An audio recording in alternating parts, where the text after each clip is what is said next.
تمہارا نفس اور شیطان تمہیں وسوسے دلائے کہ تمہاری دعاؤں کا کوئی فائدہ نہیں ہونے والا، تو تم خود سے وہی کہو جو حضرت ابراہیم علیہ السلام نے کہا تھا کہ میں صرف اپنے پروردگار کو پکارتا رہوں گا، اور مجھے یقین ہے کہ میں اپنے پروردگار سے مانگ کر کبھی محروم نہ رہوں گا۔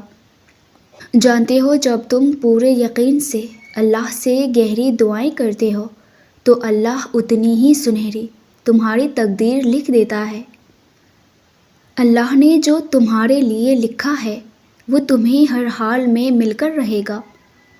یہ راستے کی ٹیڑھی میری رکاوٹیں بھلے ہی تمہیں گمراہ کر رہا ہوں، مگر منزل پر پہنچ کر وہی تمہارا مقدر ہوگا۔ حضرت علی رضی اللہ تعالیٰ عنہ نے فرمایا کہ جب دعا کرتے وقت تمہاری آنکھوں سے بے اختیار آنسو آنے لگے تو سمجھ جانا تمہاری دعا بارگاہ الہی میں قبول ہو چکی ہے۔ جن دعاؤں کو تم ناممکن سمجھ کر مانگنا چھوڑ دیتے ہو، کیا پتہ ان کے پورا ہونے کا وقت بہت قریب ہو۔ کل جو تھا وہ آج نہیں، جو آج ہے وہ پھر کل مٹ ہی جائے گا۔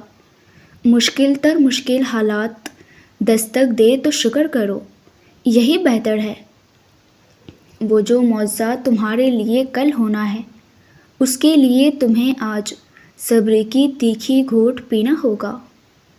ویورز، ویڈیو اچھی لگی ہو تو مجھے لائک اینڈ کامنٹ کر کے ضرور بتائیے گا، اور اسی طرح کے اسلامک موٹیویشن کے لیے ہمارے چینل کو بھی ضرور سبسکرائب کیجیے گا۔